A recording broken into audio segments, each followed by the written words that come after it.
Bago tayo pumasok ng mahal na araw, ay mayroon tayong maliit na fiesta, subalit malaking fiesta din. Kasi ang anibersaryo ng pagtatalaga ng simbahan ay dakilang kapistahan para sa ating pamayanan. Mahalaga po ang simbahan. Ang simbahang bato na ating pinagtatagpuan ngayon. Mahalaga po ang simbahan kasi ito ay tanda ng presensya ng Diyos sa ating pamayanan. Ito ay tanda rin ng pagmamahal ng Diyos para sa atin at pagmamahal natin para sa Diyos. Itinayo natin ang simbahang ito simula sa pagiging pari ni Father Baybay dito at lumaki ng lumaki, pero isa lang ang dahilan. Inaalay natin ang simbahang ito sa Diyos. Kaya dapat malinis ang simbahan. Kaya dapat maganda ang simbahan. Sapagkat mahalaga ang simbahan ay tagpuan ng Diyos at ng tao. Ang simbahan ay tanda na mahal tayo ng Diyos. Kapitbahay natin ng Diyos. Kabarangay natin ng Diyos. Yun ang ibig sabihin na may parokya ng Santissima Trinidad dito sa ating pamayanan. Pero sa isang banda, wala naman talagang halaga ang simbahan. Walang kwenta ang simbahan. Kasi ang simbahang bato ay gawa ng tao. At ang lahat ng gawa ng tao ay may hangganan. Darating ang oras at panahon na masisira ang simbahang ito. Sa baha, o sa lindol, o sa sunog, o sa gyera. O kung hindi man to dumating sa ganung pagkakataon, pag dumating na yung second coming of Christ at gunaw na yung mundo, at wala ng Pilipinas sa mapa ng mundo, at wala ng Maynila sa mapa ng Pilipinas, makikita natin, wala palang halaga yung ating ginawang bakal at bato, kahoy na ginawa nating simbahan ng Santissima Trinidad. Sapagkat ang totoo, hindi naman kailangan ng Diyos ang simbahan kasi ang buong sanlibutan ay templo ng Diyos. Ang buong sanlibutan ay bahay ng Diyos. Kaya sa isang banda, mahalaga ang simbahan. Pero kapag tinitigan natin ng mas matagal, makikita natin, walang kwenta ang simbahan. Walang kwenta ang simbahan dahil mayroon pang mas mahalaga kaysa sa simbahan. Ano yung mas mahalaga pa kaysa simbahan? Ang Diyos. Di natin pwedeng pagpantayin ang simbahan at ang Diyos. Di natin pwedeng pagpantayin ang pagkain at ang plato. Di natin pwedeng pagpantayin ang bahay at ang may-ari ng bahay. Sapagkat ang may-ari ng bahay ay mas mahalaga kaysa doon sa kanyang bahay. Ibig sabihin, kahit napakaganda ng ating simbahan, mas maganda ang Diyos. At palaging kapos ang ating alay na simbahan kapag tiningnan natin ang kapangyarihan, ang ganda, ang kadakilaan ng Diyos. Walang kwenta ang simbahan kapag sa simbahan ay hindi ikinukwento ang Diyos. Ang kwento ng simbahan, ang kwento ng Diyos ay siyang nagbibigay ng kwenta sa simbahan. At kung hindi natin ikinukwento ang kasaysayan ni Jesus sa simbahang ito, wala itong kahulugan, sapagkat ang kahulugan ng simbahan ay Diyos.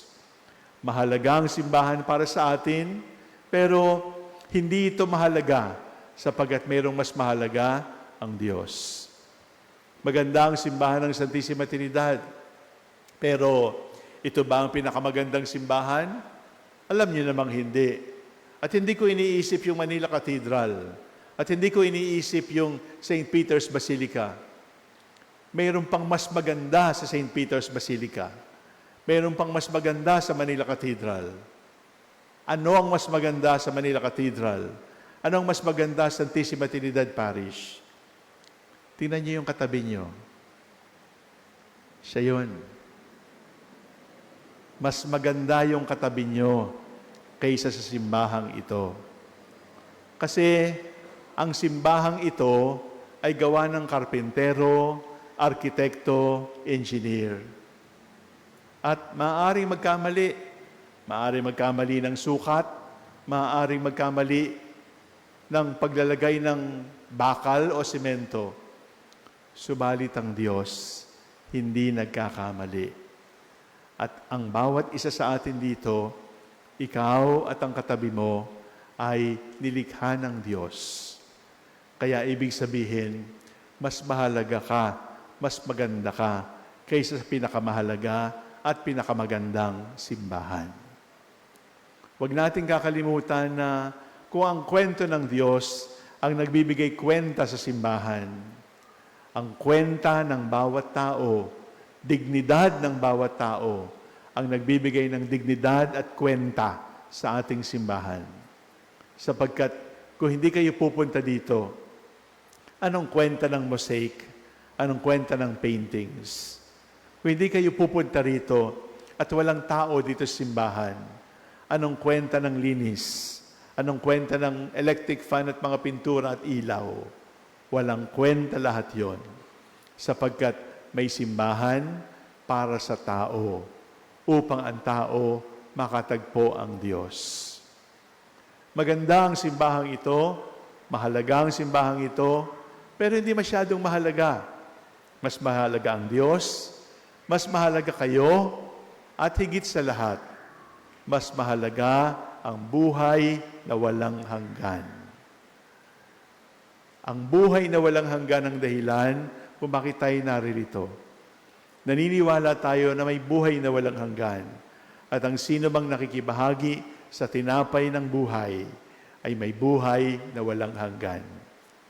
Ibig sabihin, darating ang oras, mauubusan na tayo ng birthday. Darating ang oras, titigil na tayo sa pagbibilang sa kalendaryo. Dati, ang age mo nasa thermometer, pero ngayon, wala na sa kalendaryo. Pero kahit maubos na ang kalendaryo at maubos na ang thermometer, hindi tayo natatakot sapagkat ang kamatayan ay hindi sumpa. Ang kamatayan ay pagbabagong anyo lamang. At mas mahalaga, mas maganda, ang buhay na walang hanggan kaysa doon sa oras at minuto na inuubos natin sa simbahang ito. Sapagkat pagkatapos ng misang ito, umuwi na kayo. Huwag kayong magbababad simbahan. At kanumang tinanggap simbahan, ibahagi natin sa labas ng simbahan. Pero hindi lamang kayo uuwi. Tandaan ninyo, ang simbahang ito may taning ang buhay. Ang bawat tao may taning ang buhay dito sa mundo. Subalit ang bawat tao may pangako ng buhay na walang hanggan. Maganda ang simbahan ng Santissima Trinidad? Maganda. Mahalaga ba ito? Mahalaga. Pero hindi rin ito mahalaga. Wala itong kwenta kapag hiwalay sa Diyos, kapag walang tao, kapag nakalimutan natin ng ilang sandali sa simbahang ito ay patikim, preview, patikim ng buhay na walang hanggan. Kaya kapag tayo pumapasok simbahan, magandang awit, maayos ang liturhiya, maayos ang panalangin, sapagkat ito ay pangako, patikim ng naghihintay sa atin sa walang hanggang buhay sa kabila. Salamat sa mahalagang simbahan, subalit walang halaga ang simbahan kung wala ang Diyos, wala ang tao, at makalimutan natin ang buhay na walang hanggan. At kapag tayo napapagod at gusto na nating mamatay, o kaya ay tayo napapagod at pagod na rin tayong magmahal, ang simbahang ito ang magbibigay sa atin ng bagong sigla at pag-asa, sapagkat ang simbahang ito ay paalaala, kapitbahay natin ang Diyos. Ang Diyos ay nananahan sa atin at hanggang sa buhay na walang hanggan, siya ay kapiling natin.